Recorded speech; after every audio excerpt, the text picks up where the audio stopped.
Ow. Besties, the sun is beaming, I'm suited up, and most importantly, oh baby, snapshots are back with so many banger features. Now, in honor of today's snapshot, I went ahead and spelled the word out in the British version, but seriously, oh my god, you take a look at all of these features, this snapshot is absolutely gigantic. And oh my god, what is that? In honor of Brain's new Copper Golem Snapshot season, you smash that like button and subscribe. Recently, we kicked off that Brain's new road to 2 million, and I need your help. Oh, yeah, and last thing to plug, there's a stream tomorrow, 3 p.m. Eastern. Be there. So today's snapshot is so exciting, but there's only one spot that I could begin. The armor. Actually, I lied. We begin everything today on the main menu. No new panorama, of course. But when creating a brand new world, you may ask yourself, is there an experimental toggle? No, there's no experimental toggle. That will mean that every single one of these gigantic Whopper changes today, the shelves, the golem, whatever, you can check them out inside of your world, and whenever the next update releases, whatever it is, well, it'll have everything here. Inside of our controls, we've got brand new settings here. Right here, attack, destroy. You could change it from hold to toggle. So now, let's say I was inside of a world. All I need to do is press the use button once, and I'm not pressing a mouse, and it is just smashing and breaking blocks. You press it again, and it'll stop. Wowee. Now, in a more combat-minded situation, this makes me wonder, if I had a cow down and I wanted to attack it, is this gonna just, oh, it's timing my hits, or no, it's not even hitting. Okay, in survival. Wait, stop me. If I have a cow down and then I go ahead and hit it once, it doesn't want to spam hit the cow. All right, well, never mind. Fine, you live today. Inside of the mouse settings screen, we've got this option, invert mouse X. You can go ahead and turn that on, invert the Y. Well, yeah, it'll go ahead and invert the mouse. Oh my God, this is crazy. I'm going to turn it off. In a control screen, we got this sprint window right here. This changes the quickness that you need to double tap the forward key to sprint. So if I go ahead and turn that off and I double tap W, well, like I literally don't think I can double tap to sprint inside of my world. It's not working. If you were like me and change all of the controls, it is default to 7. Now check this out, because when I load a world right here, oh, whoa, that was different. So we actually have a gigantic change to spawn chunks inside of the snapshot that we'll talk a little bit about later on in the video, but check that out. When I load a world or create one, that screen is completely different. And when I jump back into it and load it again, it's different, and it feels way quicker than it used to. Keep in mind that it's known stuff. For the Vibrant Visuals update, the devs are going to drop a performance update for Java Edition. So bit by bit, piece by piece, over the next couple of updates, we should hopefully see even more performance improvements. Now you go ahead and keep that jazz in mind, because next up is the Copper Armor, added to Bedrock Edition a long time ago. On Minecraft Java Edition today, oh my god, this stuff, it feels so illegal still, right? I feel like I probably shouldn't be making Copper Armor inside of my world for whatever reason. It feels wrong. Now this Copper Armor stuff, oh, it is so tight and fresh looking. Look at how good it looks on me, even in my handsome suit. Well, the copper, it just makes me look even more handsome, but seriously, it just feels a little bit illegal, right? It can't just be me. Now, armor-wise, statistically, this thing is going to fit into the tier list between iron armor and leather armor. So, when I put copper armor, my armor gets a little bit less worse. No, less good. But here's the thing, at least from my testing, in most situations, copper armor, it'll actually do you just fine. A creeper right next to me, that was one of the most potentially fatal things of all time, and I survived. Now for my next magic trick, a copper armor right here. Oh man, let's check this out. At last we can see durability wise what it stacks up to when compared to iron armor. So the boots right there, it's about 50 durability less. The pants, about the same thing. The chest plate, well, the chest plate is actually more like 70 durability less, and then the helmet, it's only about 40 durability less. You know how it goes. I'm your update guy. Over the next couple of days, I'll be testing out all of this new update stuff in a whole lot more depth. So if there's anything you find or something that you'd like me to try out, comment it down below.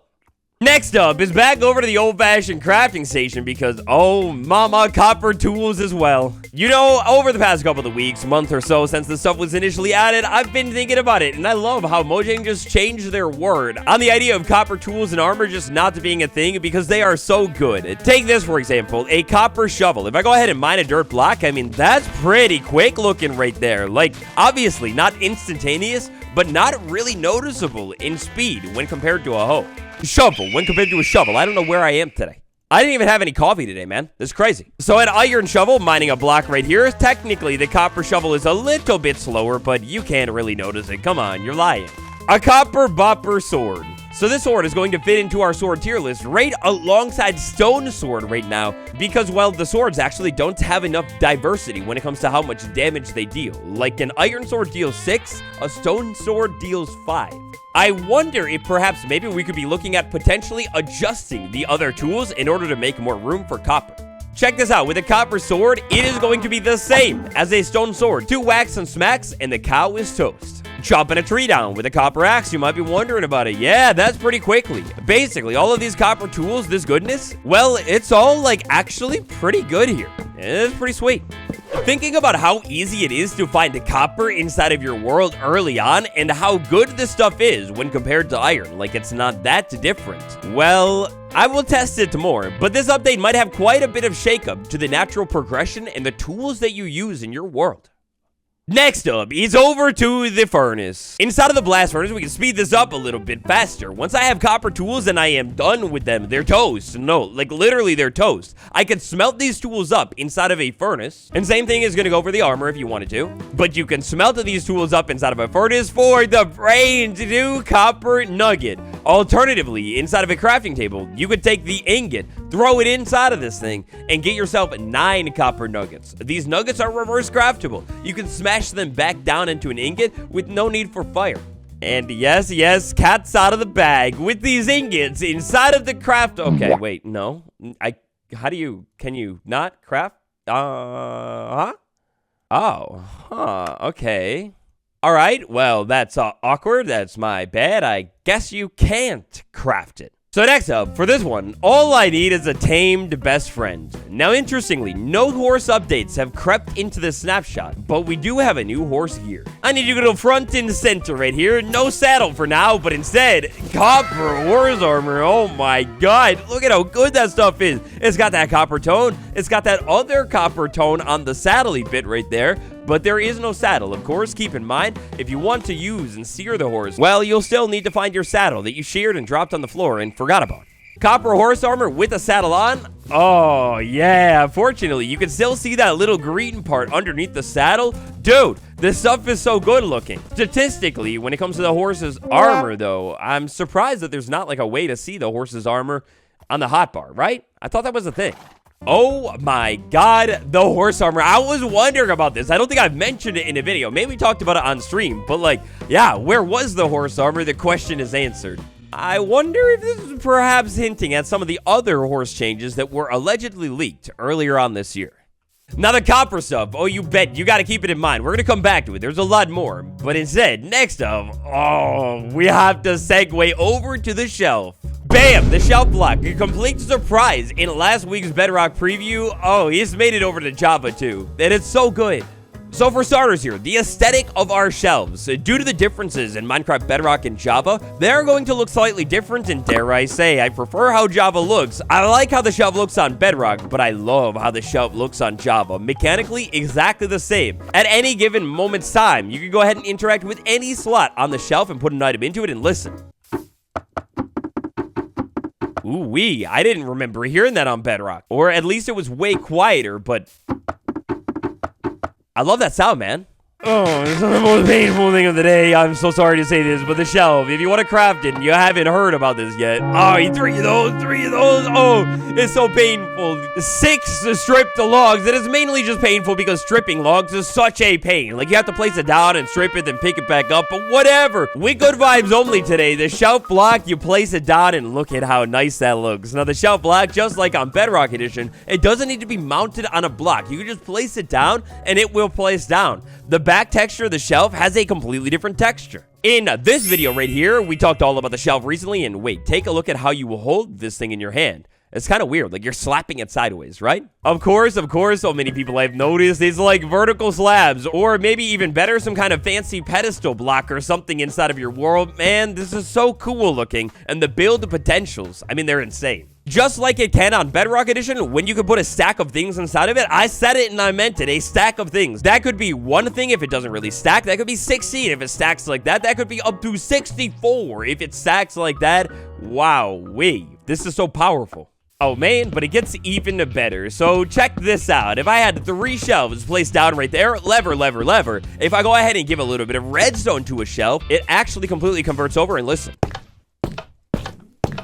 Ooh, it's deep. It sounds good. That's a romantic sound. When I interact with a shelf, when it's in redstone mode, 3 things from my hotbar will be pulled out. It'll always be these first 3 if it's just one powered shelf. And listen. Ooh-wee, so many sounds. Now, if I go ahead and add on to that right there, then my shelves instantaneously expand and connect a little bit longer, interact over here, and the same exact thing kind of is going to happen. I'll admit, when you start playing around with the redstone, it gets a little wonky, but here we go, interact right there, and bam, now I have 6 things pulled out from my hotbar. Go ahead and expand this one more time. You can expand it to a maximum of 3 blocks or 9 spaces. That's an entire hotbar for switching out instantaneously in the sound. Oh, dude, I just love them. Alright, next up, let's talk about spawn chunks, because earlier on, I alluded to them being different. By different, I meant that they're gone. Yeah, so when you create a world, no longer will spawn chunks be a thing. That makes me wonder, game rule, spawn radius, yeah, that's still gonna be a thing. What about, wasn't there something for like spawn chunks or something, or was that not actually a thing? I thought there was a game rule. Now this one, I could see being maybe a little bit controversial because spawn chunks have been in the game forever, but according to the devs, spawn chunks incur a memory and performance cost for all players and have outlived their initial technical purpose of keeping spawn ready for players to join in. But we want to recognize that spawn chunks have been used for farms over the years, so removing them straight up without having other mechanics, maybe not good. We believe that the niche held by spawn chunks has now been filled by alternate methods of chunk loading, such as using portals or pearls, so we can go ahead and remove them. So check this out here. When I load a world, it's going to happen really quick, but that spot, I'll slow it down in editing. When that spot is loading, previously, it showed the world spawn chunk loading. Well, actually, it could show spawn chunk and the area where the player is. Now it's showing the chunks that are loading around the player, and that little progress bar, well, that's a progress bar, how quick it's going. Alongside all this, we have what I believe is a brand new command, the force load command. If I go ahead and use this command, I could go ahead and add the chunk that I am standing in right now. And if I wanted to, I could go ahead and set this to be a chunk range, like a 3x3 area, and force load it forever. By using the force load command, you could basically recreate spawn chunks, maybe if you're on a server or try to set something up or whatever. Keep in mind that that is, of course, an option, or the other option that was added to the game earlier this year, and I think what was the Spring to Life update, where you could basically use an ender pearl inside of a stasis chamber, so something like this, to load a chunk indefinitely as well. Now, speaking of statistics, bam. Oh my god, they've gone ahead and redone it. This screen, the F3 screen, has been completely redone. Now, this screen is crazy right here. There is way different information. It obviously looks entirely different, and bam, F3 and F5 will now access a super secret menu in which you can actually control what is shown inside of the F3 screen. So maybe I don't want to see my system specs. I could go ahead and turn those off, and then inside of the F3 screen, system specs are gone. This is absolutely crazy, and in a way, we saw it coming.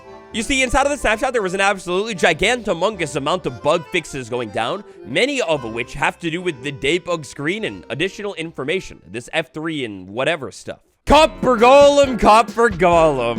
Haha, yes, the Copper Golem. Oh, man. Oh, my God. We finally made it. I just made a short yesterday talking about the Copper Golem, how to get it. Now, it wasn't on Java, but no, now it is on Java. Take a look at this tiny little guy right here. Oh, my God, it's amazing. So, the Copper Golem, this is going to act just like it does on Bedrock Edition, where you could place a copper block down, waxed or unwaxed, it doesn't matter. Place a carved pumpkin on top of it, and boom, it'll pop down into your world. When it does so, it seems that the Copper Golem is always facing in this direction. So what is that, south? And oh my god, it's just like it is on Bedrock. It will walk around, do its own thing, and this buddy is not fully axonizing and statuizing, but whatever, you do your thing. Oh my god. Dude, look at them. They're walking around and doing stuff, and then the copper chest as well. They've made it over to the game, of course, too, and dude, what do you...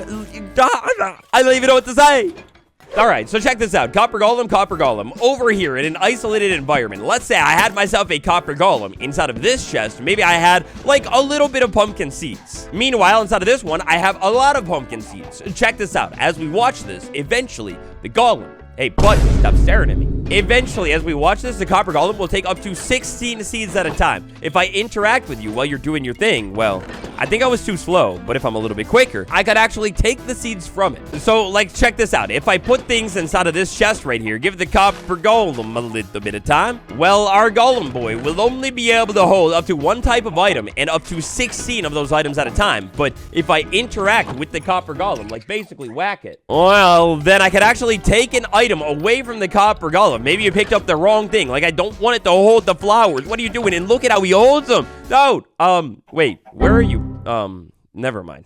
The copper golem. Oh my god, you're so tiny and you are so amazing. But there is more to the copper golem as well, because allegedly speaking, over time when it fully oxidizes, you know what it is? I was doing it with waxed copper. As long as I have unwaxed copper, over time, the copper golem, when it is unwaxed, it will fully oxidize, and when it does, wait a second, you can make them in the different angles as well. But if this guy is unwaxed, eventually, if left to its own means, it should eventually stop moving, pick a random pose, and turn to a statue. And the copper statues, look, like I said earlier for the shelves, maybe I'm biased, but I think they look a little bit better over here on Minecraft Java. Our copper statues, dude, these things are so cool. So you place one down in your world, you interact with it, and it will change its pose. We have up to 4 different poses for the statue, and we can see here the running pose. It definitely looks a little bit different on Java. It's like leaning and tilted a little bit more. I like it so much more than how it looks on Bedrock when it's walking or running. Like, don't get me wrong, it's cool, but like the small tilt and whatever's going on here is so much better. If I walk up to copper statue with his pose, I go ahead and mine it, and the pose will reset. Oh, man. It doesn't work like that on Bedrock. This is so sad. There's only one thing that could enlighten and warm my day up a little bit, and one way that I'd like to end today's video. So today's snapshot, an absolute banger, such a big one. Make sure you smack that subscribe button. There are more updates on the way every single week. Oh, the lightning rod. Now, this thing, will you go ahead and take a look at every single rod in the game? The lightning rod. We were just talking about this. It will now actually oxidize. This will mean that you want a fully oxidized lightning rod, maybe for the top of your build or just some kind of cool decoration. Well, yeah, you can now oxidize the lightning rod and wax it in whatever state to keep it however it's oxidized. Oh my god, let Mojang cook. This is the first snapshot, and they have already gone so hard with this update. What do you think is coming next? Call it down below, smack that like button, and subscribe. Thanks for watching, everybody. It's been me, Waddles. I'll see you tomorrow with a video and a stream. I'll see you again tomorrow, same exact place.